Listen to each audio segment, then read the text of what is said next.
pledge allegiance to the flag of the United States of America and to the republic for which it stands, one nation, under God, indivisible, with liberty and justice for all.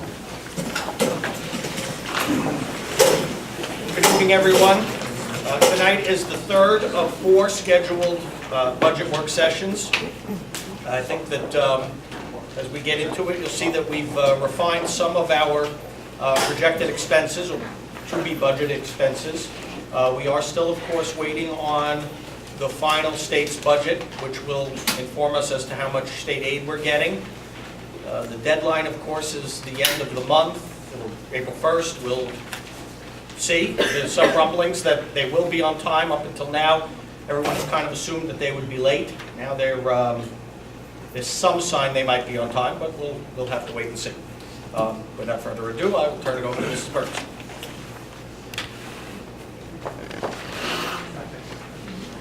Thank you, Mr. Geller. Okay, so good evening. So as Mr. Geller mentioned, this is our third of 4 work sessions. We do continue to review our budget, and some adjustments have been made to some of the revenue and expenditure lines. As you know, we are faced with a tax levy limit this year of 2.37%. And for the 8th year in a row, we have stayed within the tax levy limitation, and that is our intent. Tonight, Mr. Bassi will talk about the building and grounds budget for the 2019-20 school year, and Mr. McCray will speak to the security budget. So, the proposed budget for the 2019-20 school year is presently at $125.9 million, a 2.42% budget-to-budget increase. Since the March 13th draft, we have calculated the savings that we attain by teacher retirements and its related benefits. 1 elementary teacher will be reassigned to the pre-K program, and 3 pre-K positions will be added, and that's accounted for in all of the numbers that you see here.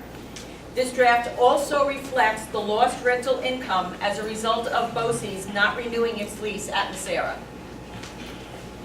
Our custodial, maintenance, and grounds and security personnel have accomplished much this year, and you're going to see that tonight in the presentation. Our buildings are cleaned to a very high standard. Our grounds are well maintained, especially in light of the amount of use they get, and mechanical issues are promptly resolved. The bond has afforded us the opportunity to address many concerns that have been expressed by the community in the past, and we have addressed those concerns across multiple buildings throughout the district and enhanced student safety and building security. So tonight we focus on the support programs, and at this time I will turn the work session over to Mr. Byron McCray and then Mr. James Bassi, and they will share the specifics about the security and facilities budgets respectively. Good evening, everyone. We're going to start off discussing. Can you hear me? Do I need the mic?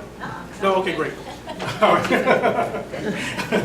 We're going to start off by talking about the security enhancements for 2018 and 19. We increased the number of cameras by 174, and that's to cover basically a lot of areas in the district, but we still need an additional 61 additional cameras, which by the end of the year, that should pretty much cover a large portion of the district, if not all, and be able to see any area that's not visible at this point. We have a fully operational security office in the high school, as well as the one at Paul J. Blue. So if one office should go down, the office will be operational. We've upgraded our communication systems by adding an additional 180 radios. These radios will be placed in areas where intercoms are not working, and if there's an emergency channel on the radio now where we can reach every school in the district. Prior to, we weren't able to reach every school in the district. We increased staffing for security during the day and in the evening. If you notice, we have a card placed at the high school. When you enter, we record your plate, and when you go inside the building, we have security sitting at the front desk. So we increased the security in the building and in the evening, because we have evening activities, like for example, the driving school program. We have security assigned to that as well. We're adding 2 additional security cars by the end of the year. They should be here within a week or 2. One is, of course, to replace, we have a 1992 truck that we're still driving, that we're going to replace that. And then we have another vehicle that we're going to replace. And then next year, hopefully, we'll upgrade by one. The driveway checkpoint, which I discussed, the vape detectors. This is our new technology, whereas the children are vaping in the bathroom, we get an alert, and we're able to respond. And we have someone assigned to that area so they can respond quickly. And it also picks up aggression as well, if they're fighting in the bathroom. How many of those do we have at this point? We have two at this point, and that's the bathrooms that are open during the, basically the break in between periods. Byron, I'm sorry, I didn't mean to interrupt. Did you say it detects aggression? It's an aggression detector as well. All right. Now, the door contacts at the high school doors for egress, if you leave a door open for a certain period of time, security will get an alert stating that their door's been open more than a minute, and we'll send security to that door to check and make sure that that door, while that door is open, especially like in the music wing, they're in and out that area. So we have someone basically stand in that area, assigned to that area, because we know that's a high volume area of egress. Professional development. Well, this is something that when I'm coming in, before we used to contract out and use companies to come in and do our annual for the state. Now that I'm here, we don't have to do that any longer. So it's actually a cost savings. Visible badges for the high school students. These are visible badges. Now everyone's required to wear their badge on their neck or be visible, so we'll know who's a student, who's an employee. Everyone's required to do it. Let's talk about the security budget for next year. It looks like a substantial increase, and I'll explain why. It's up by 34%, a little over 34%. Why the increase? Me, a full-time security director. That incorporates my salary. Of the current staffing now is 57 guards and one lead. Just in case I'm out, the lead will take over if I'm out sick or I'm on vacation. And also the 57 guards, it basically covers the whole district. We have guards assigned to every building in the district. And also, if we need be respond, we have an extra unit at the high schools there that can actually respond along with myself. For additional coverage this year, we have a lot of things going on in the evening, especially evening activities. We want to make sure that all the schools are secured when students are in our buildings. So we're going to add additional security to cover those events that go on in our building. And the people who are renting our schools, we'll add an additional cost to it for them to pay. But the activities that we do in West Islip, in the school district, we're going to cover within our budget. Increased security camera coverage. We're definitely going to enhance the security. Technology is the way to go. We want to be able to cover our fields, and we want to make sure that the cameras, when we're zooming in and zooming out, that they're not grainy. So of course, we're going to try to enhance the camera system and add as many cameras as possible to make sure we have everything in the district covered. The ID badges. The ID badges, we're currently doing it in the high school. We're going to expand it now to the middle schools. The middle schools now will be wearing badges. We're going to create badges for them. Like I said, technology is the way to go. The good part about the badges, we can monitor if a student comes into the school, leaves the school, staffing. We monitor if the door, if they're trying to access areas where they're not supposed to be. It's a beautiful thing because let's just say, for an example, an active shooter situation, we'll know if someone was left in the school by technology. By signing on and seeing if that person is not outside the building, obviously they're still in the building. We're going to add an additional security vehicle, which, we're a 24-hour department. We need these vehicles to patrol the district. We did add an additional person to cover our 4 to 12 shift and 12 to 8 shift because we have a 24-hour person monitoring our camera system. So they're there dedicated to the camera system, and they actually relieve the person to go out to lunch when they go out for their meal period, so they can also monitor the cameras when they're out. Byron, the new vehicles, are they equipped with lights on top and spotlights? Well, at this point, we're working on adding the stripes. One vehicle we're going to leave plain, and then the other two vehicles that come in, we're going to definitely stripe up and put lights on them. We're looking at getting a door notification visitor management system. This is where when people come in to visit, we'll be able to give them visitors passes and be able to monitor if the person is a sex offender or something active going on and we don't want them on our school property. We'll be able to monitor that activity through the visitor management.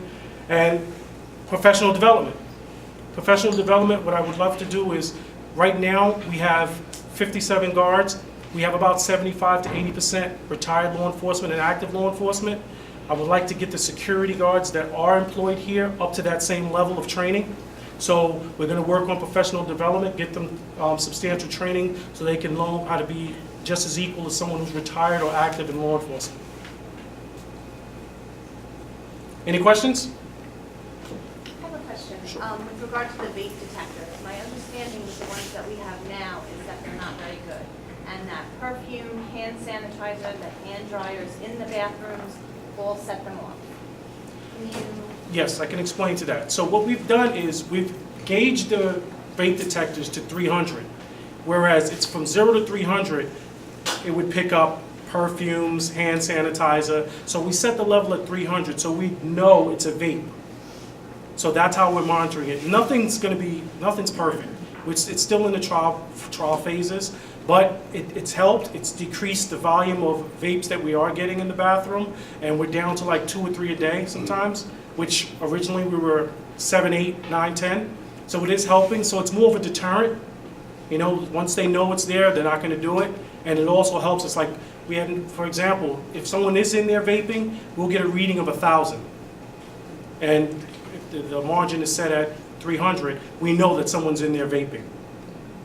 So if we set it too low, of course, we might miss out on something that's actually happening. So what happens is Mr. McCrae and his team would always respond, even if it was perfume, at least they're in there, you know, knowing what the heck's going on in the bathrooms. And more supervision is better than less. But the more experience we get with it, the better we can Yes, refine fine-tune it. the calibration. And it's a technical thing too, as far as the Yeah. fine-tuning goes. It's a sensitivity thing, basically, is what, kind of like a metal detector, you know. And we're still in the prototype phase, so we're still analyzing it, working on it. I'm still getting data from the company, and we're going to fine tune it. How many more are we looking to buy? Well, if it works out, we'd like to put them in all the bathrooms in the building, so we're looking at probably an additional 6. Thank you. Yes. Is there any potential of you doing a survey to determine if we need barricades, which are automatic locking system that actually locks the door in case of anybody comes in with armed weapons? The description, it's a bolt, red and white, that goes in all the classroom that automatically locks the door. Okay. To be used usually in elementary school on first floor levels when they do testing for people that come in, and they do exercises when people come in that are armed and weaponized, so that the teachers can automatically bolt lock the door and then use the room as a barricade themselves, but gives them the opportunity to secure the room. Okay. There's a lot of new technology that deals with a lot of different things, but that we can't use here in New York State. A lot of things that the fire department, New York State Department of Ed, the fire department will come and say we can't use it. So there's tech in California, you can use something like that. In Pennsylvania, I've researched a lot of things that we could possibly use, but we just can't use it here in New York State. So if you are looking at a certain item, you have to make sure that we can use it here. And as it stands right now, I believe this item is used in Dix Hills at a private school. right, So private school. Yeah, there are a lot of things being used in private schools, and from what I understand, a lot of them in public schools too, that are actually, again, illegal. We spent some time looking at these, you know, over the last year and a half, and a lot of them seem like great ideas. But New York State Fire Code is against it, violates our fire code, so we can't use them. So that's what it sounds like that one is. I'm not entirely sure, but that's what it sounds like. First, I just want to say I'm very impressed by the security that we have so far. Some of us here tonight do teach in a school district, a public school district on Long Island, and our keypads, just like the one that you're wearing, our ID cards, I apologize if I'm not feeling well. There's a panic button in the building, and every single lock, they were all replaced last year. On every single doorway in the entire building from kindergarten through 12th grade. And with the Nassau County Police coming in and inspecting and making sure, so it's not illegal, because the police were the ones who helped us do it. And as soon as there are 7 people in the building who have a emergency button in different areas, and at least I'm in the middle school, and the minute they hit that button, every single door is automatically locked, and your key card will not open that door. The only person at that time that can open it is the SWAT team, because they have the key to the classroom. We're working on that technology. I do have access to it on my computer. We haven't started it yet, We're gonna hopefully start the trial phases, but we have to get the, right now it's in the budget, we have to get the door strikes on all the doors before we can actually do it. So yes, we are gonna work on it. You alluded to before the middle school students having ID badges and being able to monitor whether it's children in the building or not. In the event of a fire drill, does each student have to swipe their cards to register that they've left? No, but the teachers are supposed to do an attendance when they're outside in the, Oh, okay. yeah. So if you're Now- missing someone, we'll be able to hopefully locate them, see if they were actually at school or not. And sorry, let's take the time. The second question was, are we getting those weight detectors also for the middle school?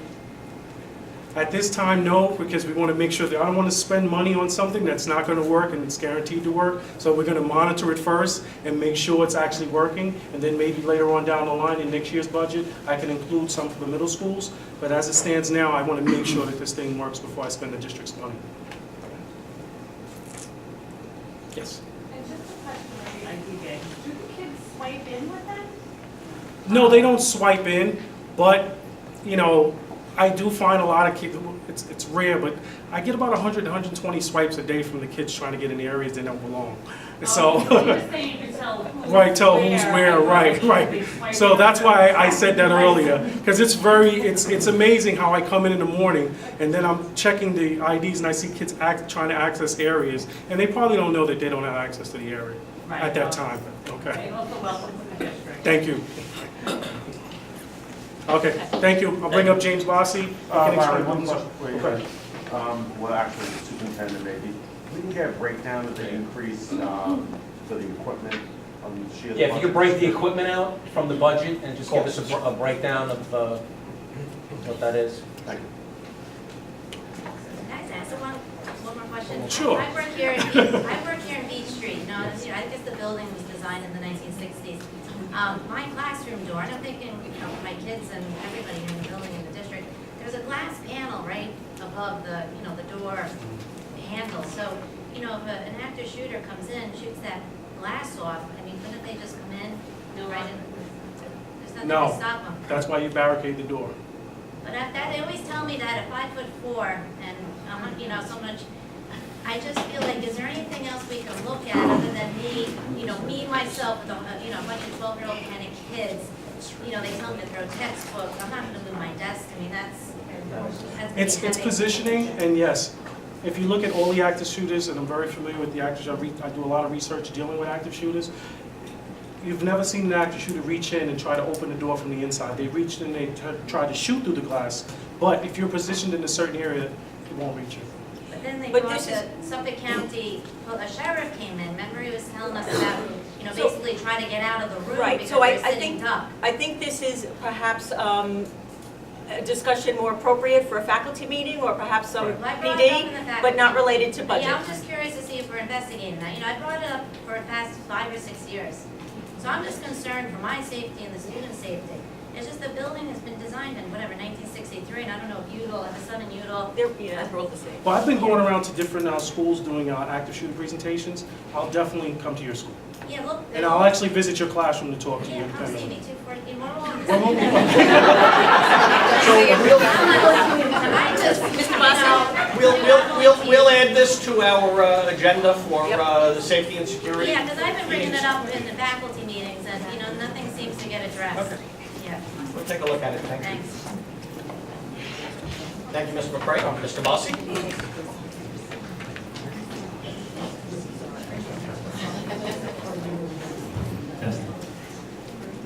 So thank you for having me tonight.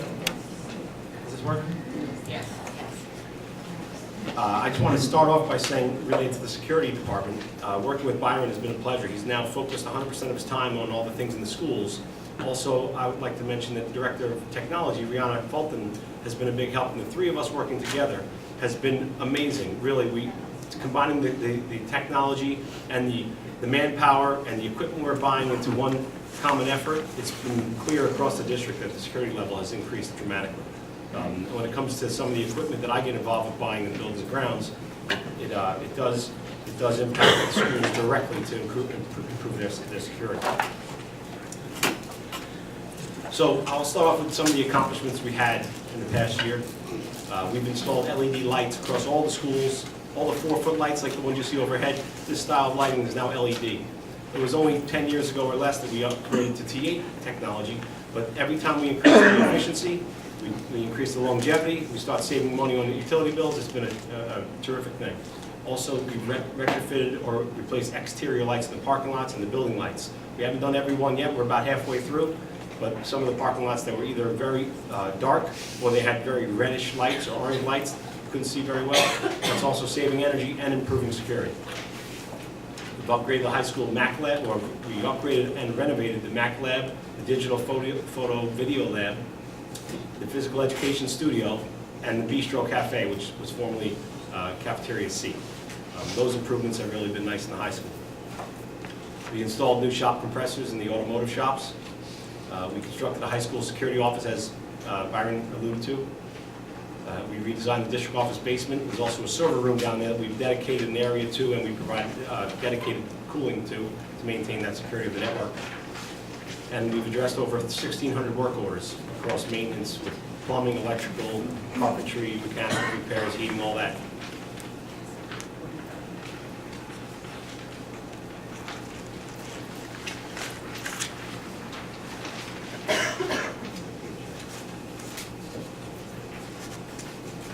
Pictures here just show four of the examples I talked about. It's the bistro on the top left, the Mac lab on the top right, the athletic studio on the bottom left, and the photo studio on the bottom right.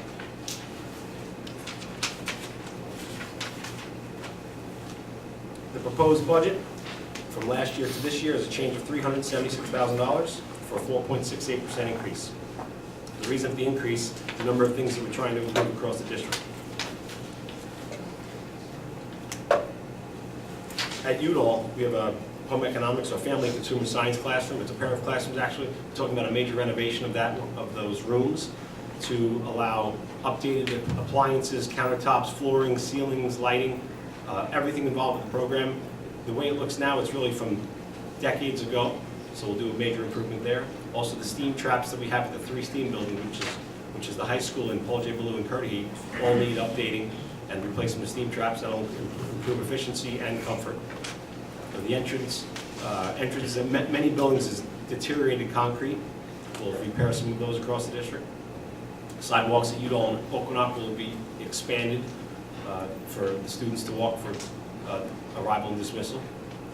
The main office furniture of the high school, that office furniture has been through about 20 or 25 years now, so it's time to replace that. High school has an exhaust fan on the 2nd floor that we'll replace. And there are floor scrubbers we need for the custodial efforts. There's carpeting and flooring throughout the district in different areas. We have floor mats to replace at the secondary schools. There's a large number of entrances. Each one of those has a floor mat that helps prevent walking that dirt into the building.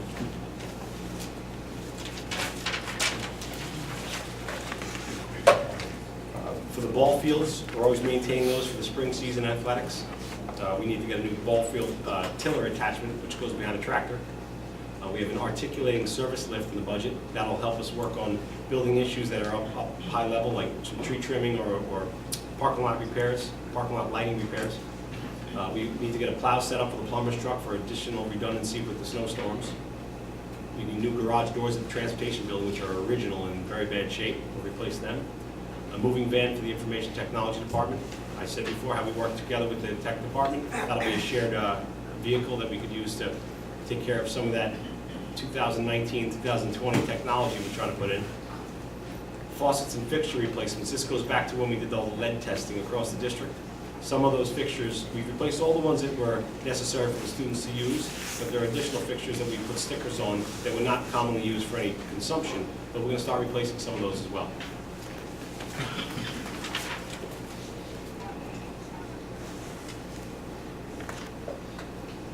With the bond projects, on the left side is some of the things we've completed in the past year.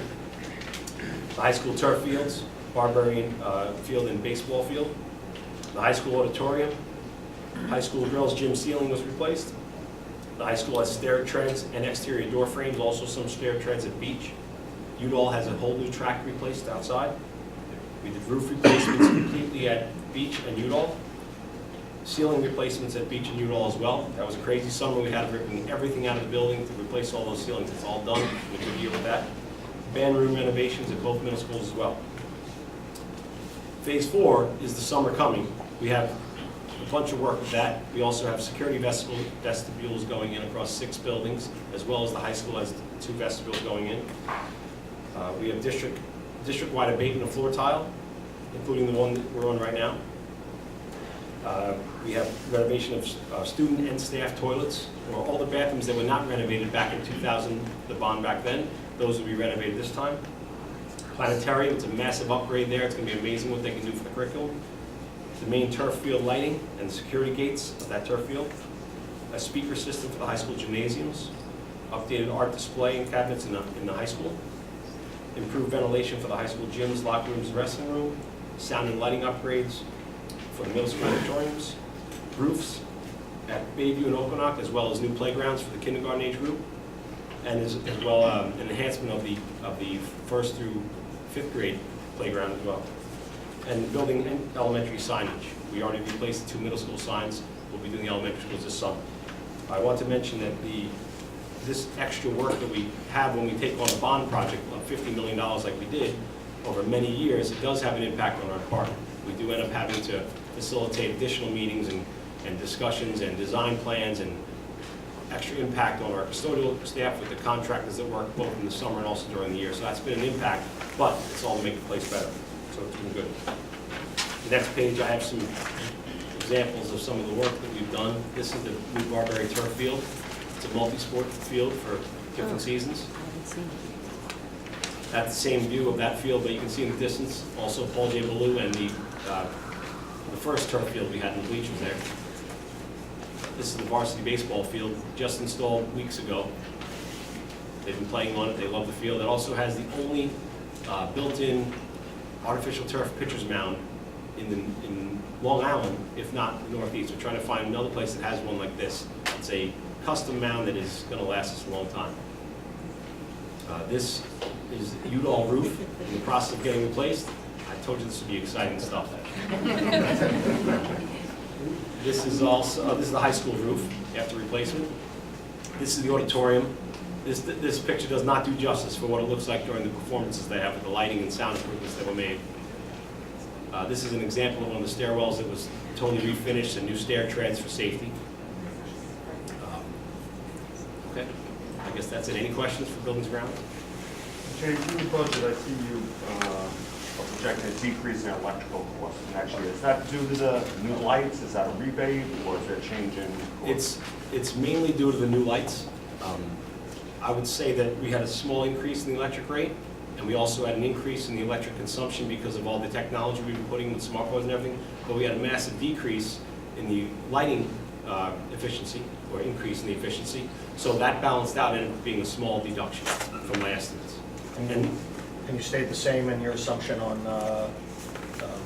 heating oil, fuel and gas heat?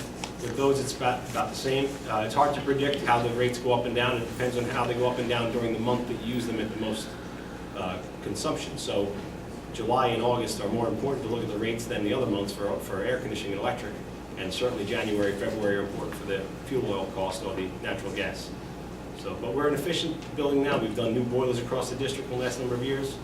Our air conditioning that's going in is efficient, and it's been a good improvement. So the budget stayed fairly flat with all the utilities. Anybody else? Any consideration about doing solar panels now that the roofs are new to actually get some money back from the energy companies? Yes, in fact, our board has been adamantly trying to get to that point. We are lucky that we have replaced all the roofs except for 2 this summer. And once those are replaced, we're ready to start putting solar panels on the roof. So we're meeting with multiple companies, looking at different options, whether we buy the panels or rent the roof space. Every option that's possible under the sun, we're considering. The one that seems to be an advantage is where we take advantage of state aid, where we buy our own system. We're vetting all these options, looking at the financing. I'm reporting to the board for the Buildings and Grounds Committee. And I foresee a way that within the next year or 2 we'll make some big steps in that direction. I've also been working with some of our elected officials to try to explore state grants in this area. So we're kind of working in parallel towards the same goal, you know.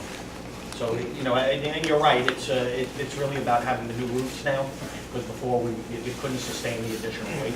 So now we're in a position where we can take a serious look at it. Also, we didn't want to have the situation of having to remove new solar panels from the roof to replace it. So now we have a 20-plus warranty, a 20-plus year warranty on the roof. We put down solar panels the last 20 years or more. It's a perfect scenario for that. Also, another advantage with that is the cost of solar panels has come down a lot. Rebates have almost gone away, but they've been offset by far with the decreased cost of the cost per watt for installed solar panel systems. So solar's a funny thing. I don't know, you know, for anyone that's looked into doing it in your home, the business models on these things seem to change on a weekly basis, whether they're trying to sell you the equipment versus lease you the equipment. And it kind of fluctuates back and forth. So that's been a big part of what Mr. Bossi has been looking into, to see what works best for us. So I think that's inevitable that we'll be moving towards that plan in the future. Any other questions? Just to backtrack on security for a minute, I apologize. Are we considering armed guards at all? So, it has not been taken off the table. It's been something that we have been researching, you know, a tremendous amount, and there's various ways to do that as well. In terms of arming your own staff versus bringing in consultants. Well, if you bring in consultants, what control do we have over their training and the vetting of these individuals? So that's a big question mark. You know, there are other districts, I'm sure maybe you all read about what happened in Babylon recently. The irony in my mind is I had met the gentleman who's the head of security at Babylon about maybe 2 weeks before that happened, and he was telling me that they have this, and I don't say this to mock him, but you know, this is just one of the big risks involved. He was saying how they have it down to a T, I should come down and look at it, I should bring the superintendent, et cetera, and then a couple of weeks later, one of their guards leaves his gun in the bathroom. This is a serious concern that any district has to look at before you make this decision. So we've been proceeding very slowly on that front and proceeding quickly on all of the other areas in which we've enhanced the security. So that was a long way to say we're still looking at it. Thank you. Thank you, Mr. Bossi. You're welcome. Any other questions? That's it. I All right, well, Last time you had said with regards to enrollment that we were anticipating 120 more students than we have now. So, In overall or? overall, No, less. Decrease. okay, because Mrs. LaRosa, I remember it very specifically, that's why Mrs. LaRosa said you're expecting an increase of that many students, and it was said yes. So we're expecting a decrease. 122 student decrease. Decrease, okay, Yes. thank you. We haven't had an increase in a Right, no, that's real why I was long time. stunned where they were coming from, because I don't know where they are. Yeah, no. They're busing them in from Ohio. Send them to us. It is the trend for decreasing population is definitely continuing. Another See where 3%. it It happens. seems to be What the third or happens. fourth year in a row it's been 3%.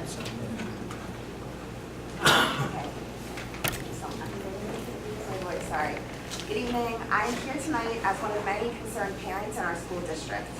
There are two issues that I would like to discuss. First, it has come to my attention that our teachers are currently working under an expired contract. We find this to be unacceptable. Our schools are the greatest asset that our community has, and the reason they are so wonderful is because of the amazing teachers here. Through my daughter's time in Paul J. Blue, her teachers have gone out of their way to make her elementary experience above and beyond. This year, I co-chaired PART for the school, and I was so impressed by the number of faculty and staff who stayed after school on numerous occasions to meet as part of the PART committee, giving their own time away from their families to help set the calendar, share ideas, and even decorate the hallways. Our teachers are always supporting our children in numerous ways, and I feel strongly that in turn, it is time to give back and to ensure that they are supported by having a fair contract to work under. I urge all of you to get into a room with the teachers and work with them to find a solution to whatever issues might be holding you back and approve negotiations so that our district may move forward. Second, I am also dismayed by the increase in class sizes despite the lack in enrollment at the elementary school level, specifically at Paul J. Ballou.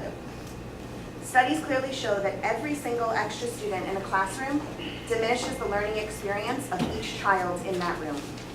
Most schools that have large class sizes that you are recommending also then have a teacher aiding them.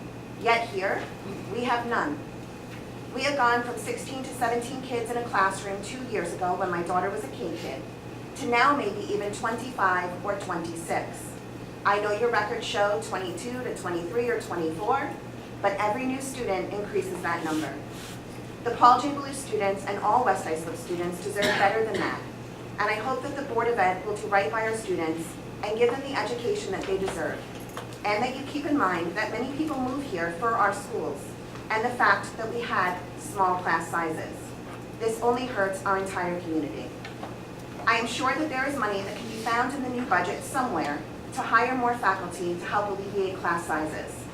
I, for instance, as well as many other of my friends sitting here tonight, would rather have 16 or 17 kids in a class than to give every second kindergartner to second grader an iPad.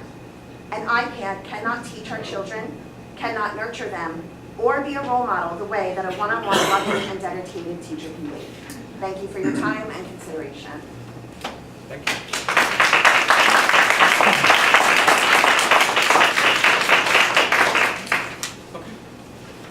Well, thank you all for coming. Our next and last scheduled meeting is 2 weeks from tonight, same place, same time. By then, hopefully, we will have a final word from the state on the budget, and we'll be able to finalize all the issues. Thank you all. Good evening.